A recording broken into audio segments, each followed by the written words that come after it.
102 ప్రేక్షకులకు నమస్కారం. ఏ భాషలో ధ్వని ఏ భాషలో రసధుని కృష్ణరాయలకంత కీర్తి తెచ్చే, ఏ భాషలో శక్తి ఏ భాష ననురక్తి వేయేండ్లు పద్యాల విందులిచ్చే, ఏ భాషలో ధాటి ఏ భాష సుమవాటి అవధాన విద్య అయి అవతరించే, ఏ భాషలో నిగ్గు ఏ భాష తెలిమ్రగ్గు వచనమై కవితలో రుచిరమయ్యే అంటూ మన భాషా వైభవాన్ని కీర్తించారో కవి. అలాంటి తెలుగు భాషా మాధుర్యాన్ని అనేక అంశాలతో పంచుతోంది నేటి తెలుగు వెలుగు.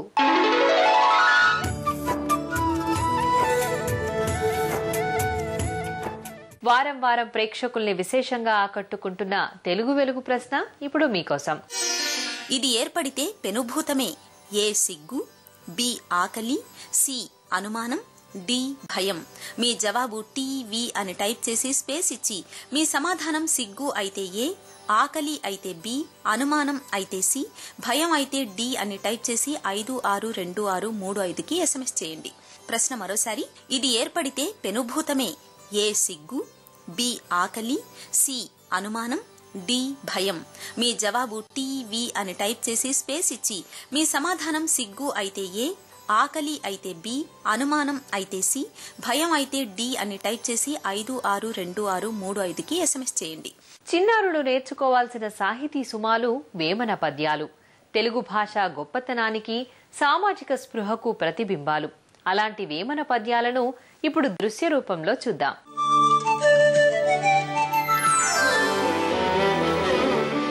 ఆత్మశుద్ధి లేని ఆచారమది ఏల, భాండశుద్ధి లేని పాకమేలా,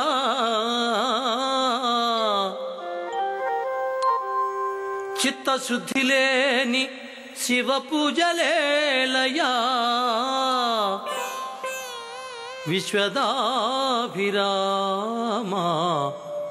వినురవేమా. ఆత్మశుద్ధి లేని ఆచారము, పాత్రలు శుభ్రముగా లేని వంటకములు, చిత్తశుద్ధి లేని దేవతారాధనము వ్యర్థము కదా.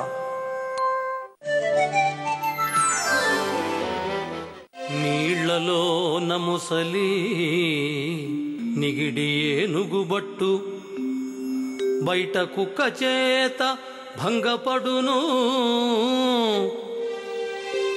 స్థాన బల్మిగాని తన బల్మిగాదయా, విశ్వదాభిరామా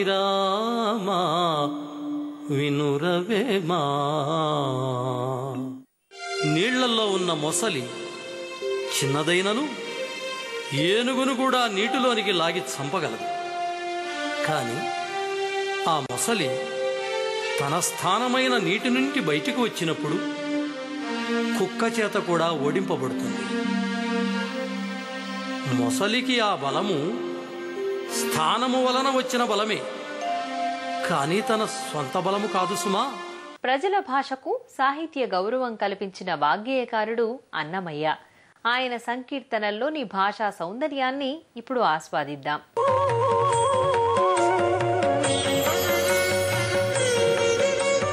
అన్నమయ్య తిరుమల కొండను ముక్తికి పరమపీఠంగా, భక్తులకు కన్నుల ఎదుట సాక్షాత్కరించిన వైకుంఠంగా తన సంకీర్తనల్లో పదే పదే ప్రస్తావించాడు. కట్టెదురా వైకుంఠము కాణాచేయిన కొండ, తెట్టెలాయ మహిమలే తిరుమల కొండ అనే ఈ అద్భుత సంకీర్తనలో అచ్చతెలుగు పదాలతో తిరుమల కొండ ప్రాశస్త్యాన్ని, ఘనతని మన ముందు ప్రకటిస్తున్నాడు. కట్టెదుర అంటే మన కన్నుల ఎదురుగా అన్న చక్కటి అర్థం ఉంది. కట్టెదుర వైకుంఠము కాణాచేయిన కొండ అన్నాడు. కాణాచి అంటే చిరకాల వాసస్థానము, అంటే చిరకాలంగా అది ఆ రకంగా ప్రసిద్ధిగాంచింది అని చెప్పడం అనమాట.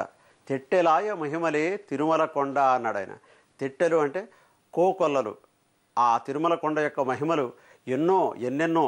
వేదములే శిలలై వెలసినది కొండ అన్నాడు. ఆ వేదాలు శిలలుగా ఈ కొండ వెలసింది అని చెప్పడం ఈ పదం వాడడం అనుకున్న ఉద్దేశం. ఏ దశ పుణ్యరాశులు ఏరులైనది కొండ అన్నాడు ఆయన. ప్రతివేపు కూడా పుణ్యరాశులు ఏరులుగా పారుతున్నాయట. ఏ దశ పుణ్యరాశులు ఏరులైనది కొండ, గాదిలి బ్రహ్మాది లోకముల కొనల కొండ అన్నాడు ఆయన. గాదిలి అంటే ప్రేమము అనే అర్థం ఉంది. ఎంతో ప్రేమతో వాత్సల్యంతో ఆ బ్రహ్మాది లోకాలకి కొనలాంటిది ఈ కొండ. అంటే ఈ కొండ నుంచి మనం బ్రహ్మాది లోకాలకి వెళ్ళవచ్చు, ముక్తికి మార్గం అని చెప్పడం ఈ పదం వాడడం వెనుక ఉద్దేశం. శ్రీదేవుడు ఉండేటి శేషాద్రి ఈ కొండ అంటాడు ఆయన. సాక్షాత్తు ఆ శ్రీ మహావిష్ణువు, శ్రీదేవుడు అంటే శ్రీ మహావిష్ణువు కొలువైన శేషాద్రి. సర్వదేవతలు మృగజాతులై చరించే కొండ అన్నాడు ఆయన. మొత్తం దేవతలందరూ కూడా మృగజాతులై ఈ కొండ మీద సంచరిస్తున్నారట. నిర్వహించి జలధులే నిట్టచెరులైన కొండ అన్నాడు ఆయన. నిట్టచెరులు అంటే ప్రవహించే జలపాతాలు. అవన్నీ కూడా ఆ జలధులన్నీ కూడా జలపాతాలుగా కొండ మీద కొలువైనాయట. ఉర్వి తపస్సులే తరువులై నిలిచిన కొండ అన్నాడు ఆయన. ఉర్వి తపస్సులే, ఆ తపస్సులు సాక్షాత్తు ఆ మహర్షులు మునులు కూడా తపస్సు చేస్తూ చేస్తూ అలా చెట్లులాగా నిలిచిపోయాట. తరువులై నిలిచినది ఈ కొండ, పూర్వపు టంజనాద్రి ఈ పొడవాటి కొండ అన్నాడు ఆయన. ఆ హనుమంతుడు ఉద్భవించిన కొండది. అదే కొండ మీద ఈ స్వామి కూడా కొలువైనాడు అని చెప్పడానికి పూర్వపు టంజనాద్రి అని వాడాడు ఆయన. ఆ తరువాతి చరణంలో వరములు కొటారుగా వక్కడించి పెంచే కొండ అన్నాడు ఆయన. కొటారు అంటే రాశి, ఘనమైన ప్రోగు, ఇటువంటి అర్థాలు ఉన్నాయి.